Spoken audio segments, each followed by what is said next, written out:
Hello and welcome to today's session. Today, I'd like to talk about mastering the descent, navigating the slope to the valley of despair. Last week, I talked about the number one mistake many wellness leaders make, and that is betting on the wrong horse. In other words, for me, that is creating the wrong concept from the get-go. Now, if you start with the wrong concept, you either start with a liability, opportunity, or risk, and you don't start with an asset, you will never, ever end up with a concept that will generate you more than 1 to 3% of total hotel revenue, irrespective of the fact if you're generating millions of euros or dollars in your spa or wellness related offering.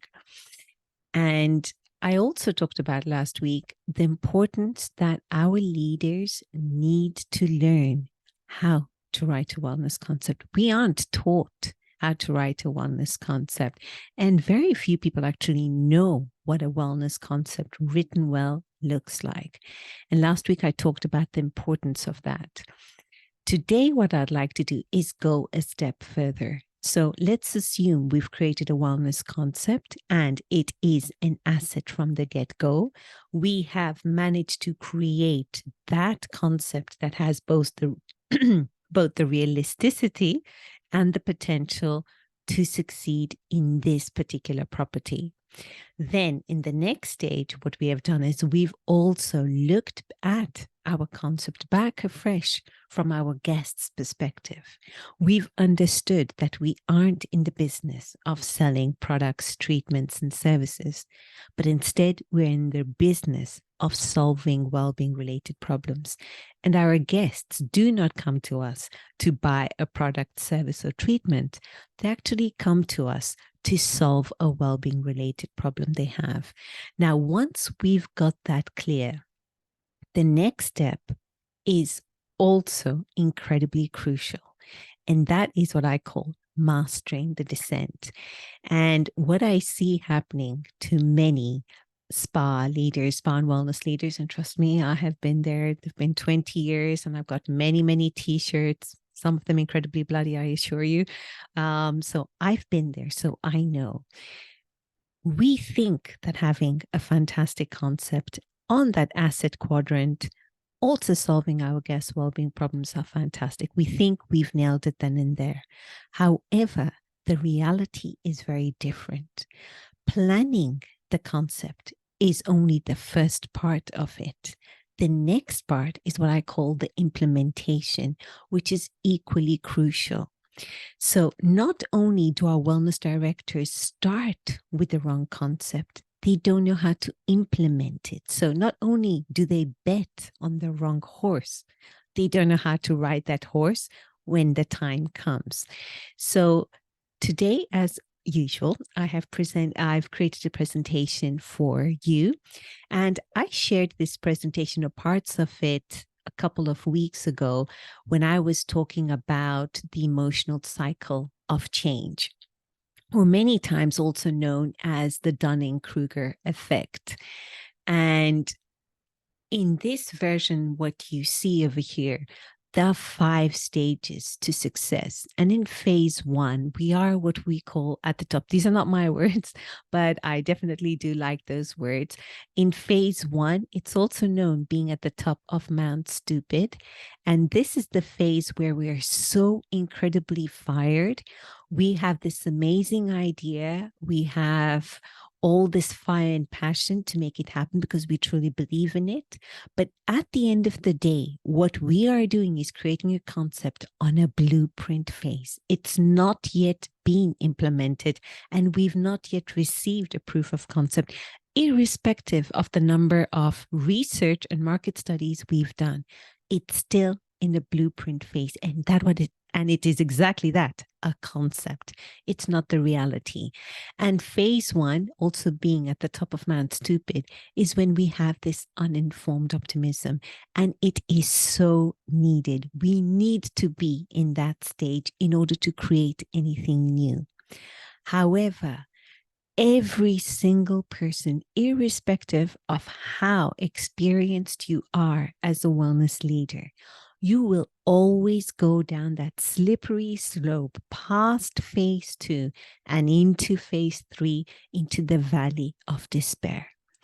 Now, what happens is that when our wellness directors, when we are going down that slope, implementing our concept, that's when things start getting incredibly entertaining.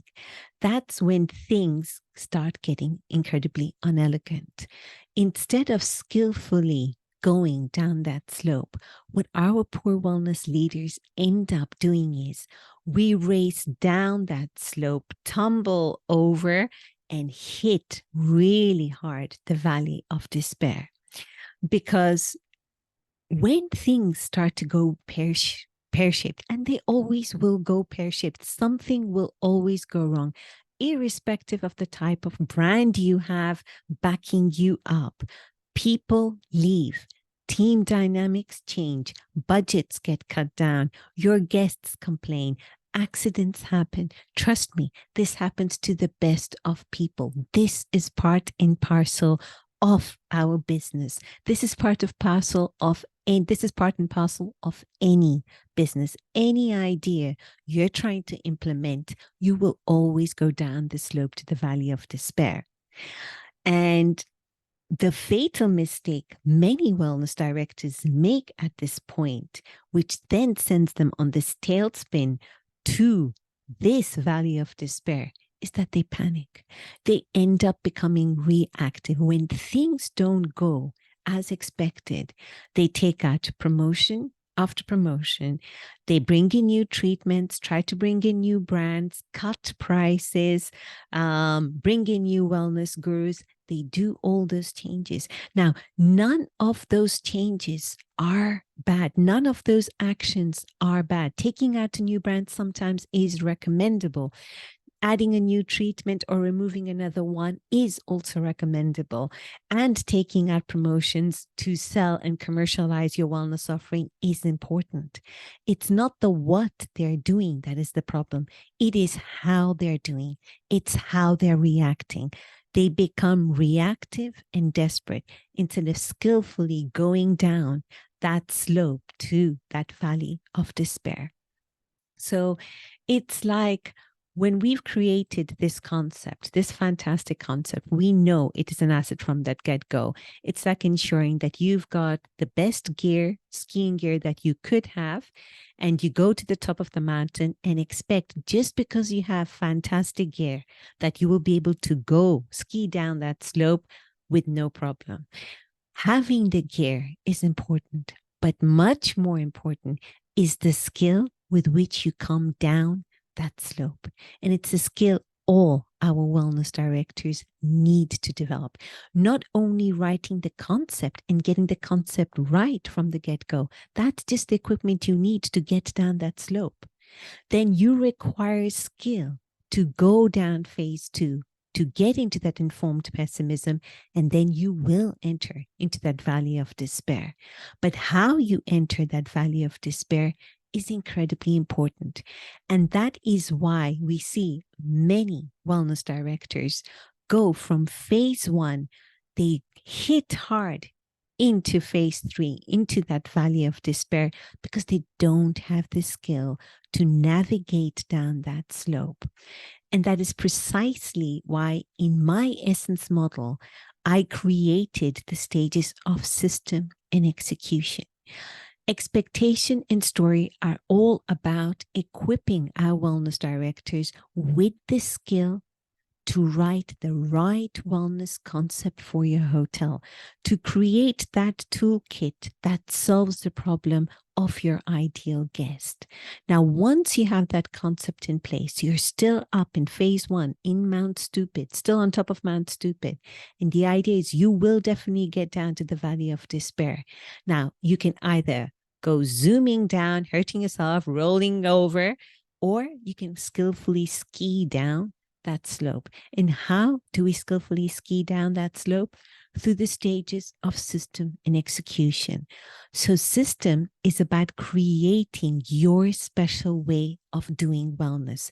It's about bringing structure to your team, defining and marking the lane so that your team knows how to do wellness. Now, one thing we do as wellness directors is we think that we shouldn't let our teams be in this creative straitjacket. If there is too much structure, then they cannot personalize the treatment for their guest. And that couldn't be further away from the truth. The more we bring structure for our teams, the more we allow them to shine and show their superpowers when they are actually doing the treatments.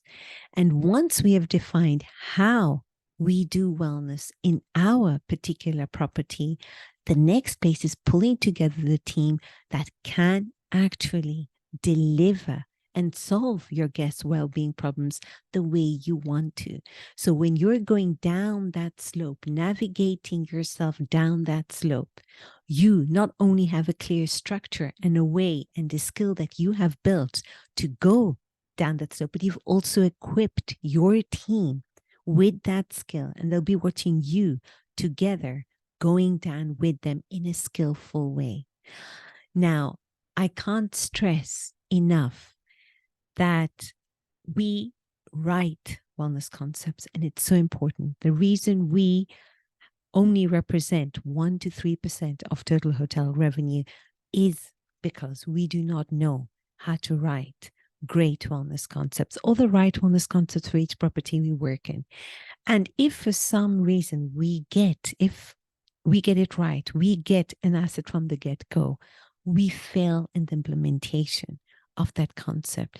So equally important to write that concept is also implementing it. So it's getting to the top of Mount Stupid with the best gear you need to actually get down the slope. And what system and execution do is they give you that skill to navigate in a masterful way the slope down to the valley of despair, and also enjoy that process when you get down to the valley of despair. Well, I hope you found that useful, and I hope you all have a wonderful day ahead. Take care now.